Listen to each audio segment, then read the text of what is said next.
En nuestra próxima conversación está Paul Donatos ya con nosotros y vamos a conversar sobre cómo potenciar el liderazgo en jóvenes. Buenos días. ¿Cómo estás? Bienvenido a la mesa una vez más, muy bien. Gusto en tenerte por acá. Igualmente. El liderazgo, yo creo que no todos podemos ser líderes, pero a todos, bueno, sí, quizá todos podemos ser líderes en lo que hacemos, pero para los papás a veces pues crear líderes en casa no suele ser fácil porque, por ejemplo, yo me pregunto, ¿por dónde arranco?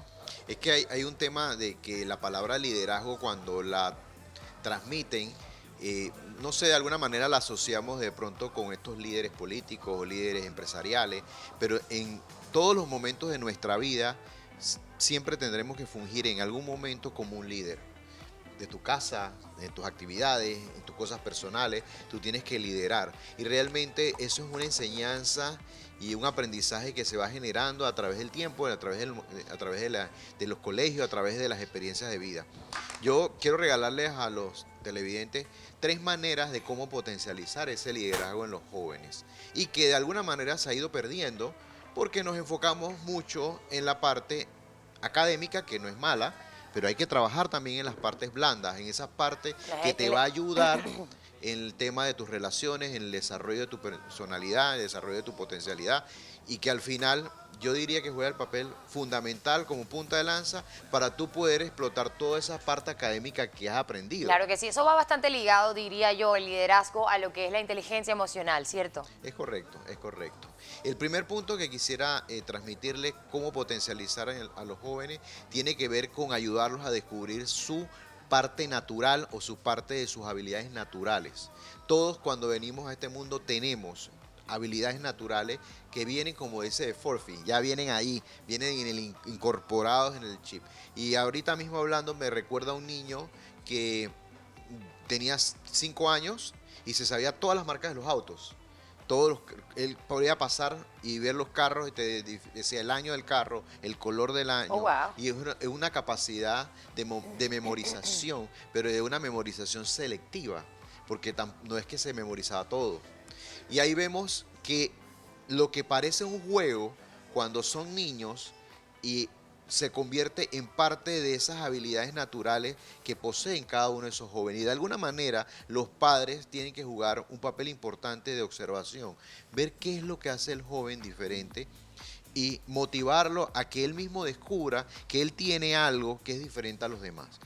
Por naturalidad queremos a veces copiar, porque nos gustan las habilidades de los otros o nos llama la atención otros personajes, pero cada uno tiene algo que lo hace único. Y yo digo que todos los jóvenes tienen un superpoder y de alguna manera para poder impactar el mundo necesitan descubrirlo. Los padres juegan un papel importante, los profesores también en ese inicio de vida. Y esa es una de las primeras maneras de cómo tú potencializar el liderazgo.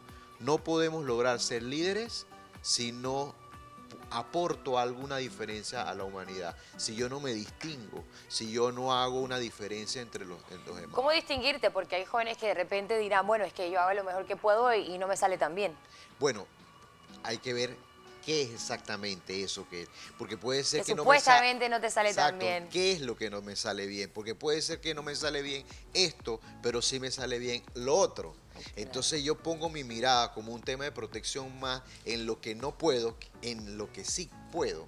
Es un tema natural de protección del ser humano. Entonces yo lo que invito siempre a los jóvenes es, bueno, mira todo lo bueno que tienes y deja a un lado lo malo, porque la gente te va a recordar a ti por lo bueno que tú haces, no por lo malo.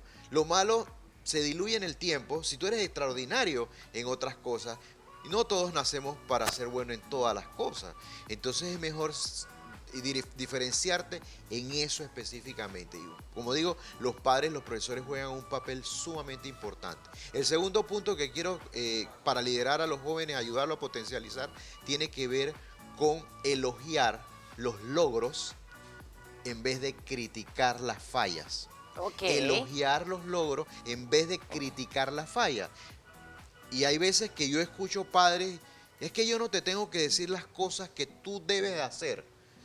Yo siempre le estoy diciendo las cosas malas que hace, pero no le digo nada de lo bueno. Claro, una de las cosas más importantes que se aprende cuando estudias educación es que todo ser humano necesita ese felicitamiento, Claro. esa palabrita, ese feedback, diciéndole lo has hecho bien.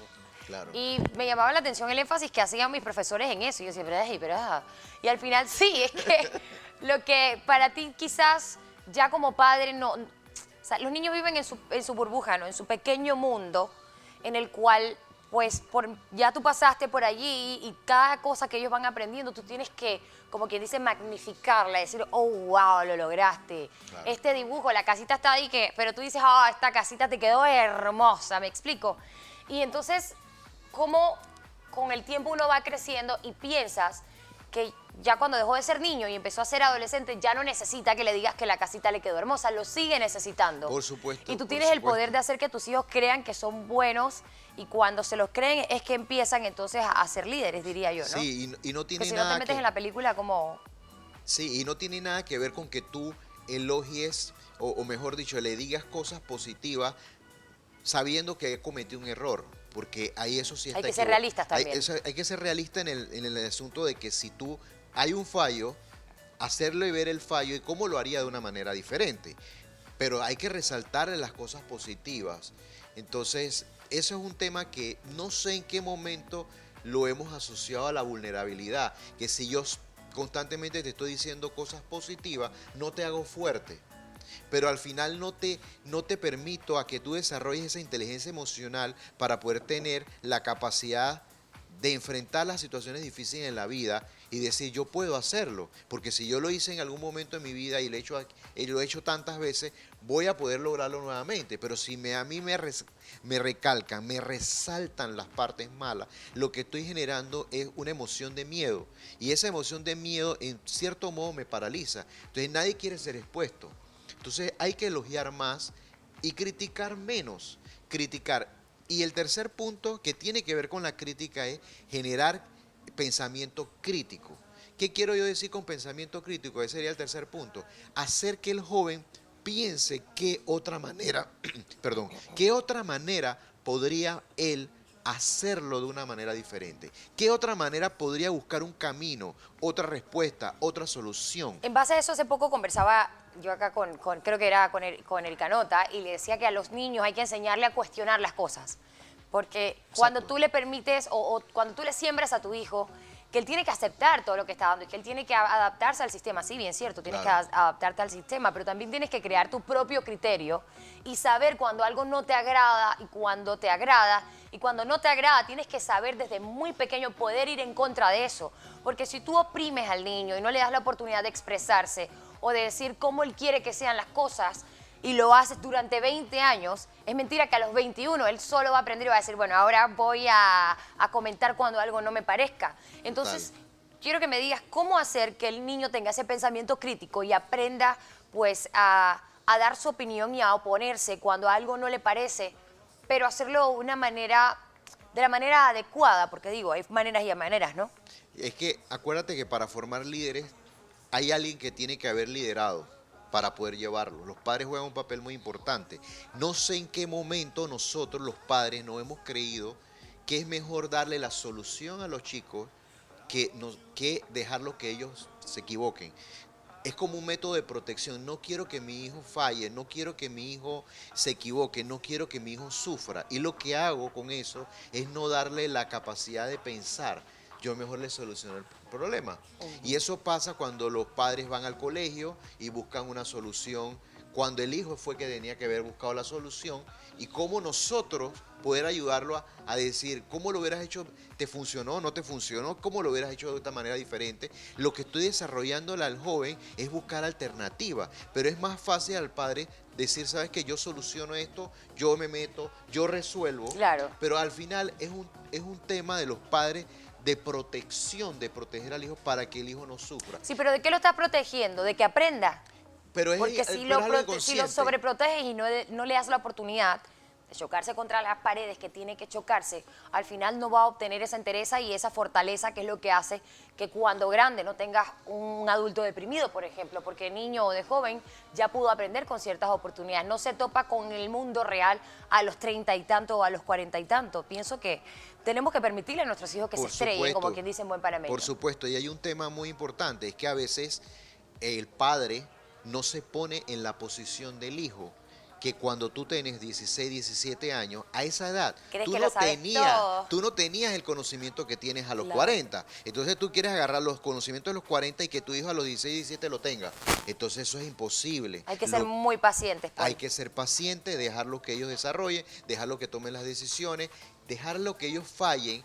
Y en ese pensamiento crítico es cómo tú harías de una manera diferente esto para que tenga una solución diferente. Ese es el mejor aprendizaje que ellos como líder van a poder transmitirle también a sus equipos de trabajo, a su familia, hacer que la gente haga y no que tú termines haciendo todo, porque te conviertes en una persona perfeccionista, que crees que tú eres el que tiene la solución, tú tienes la respuesta. No tienes el nede. Y no tienes. Pues él se ríe por la manera en que se lo digo, pero sí, hay que entender pues que cuando no se pierde, a veces se pierde, a veces se aprende. Lo hemos dicho en repetidas ocasiones aquí en la Cocina de Ají. Y este es un interesante tema, cómo pues despertar el liderazgo en nuestros jóvenes. Los niños aprenden con el ejemplo. Con el ejemplo, y los líderes principales son los padres. Padres, profesores, las personas que ellos admiren. Así que tienen una gran responsabilidad. Ay, ay, Todos ay. los que nos están escuchando en casa tienen una responsabilidad si queremos que tengamos una sociedad maravillosa y jóvenes que están dispuestos a alcanzar muchas cosas, pero hay que ayudarlos a que sean los líderes que hoy necesita esta humanidad. Yo digo que eso es lo difícil. Cuando eres mamá o papá, esto no es ensayo y error. O lo haces bien o lo haces bien. Y esa es la parte, pues, y el reto que nos encontramos nosotros los padres. Porque, dímelo a mí, yo pensaba que era facilito. Ay, qué lindo tener un bebé. Gracias por estar con nosotros, Paul. Gracias. Interesante tema. Paul Donato, nuestro coach de vida, hablando en este momento, pues, en nuestro segmento Vivir Bien.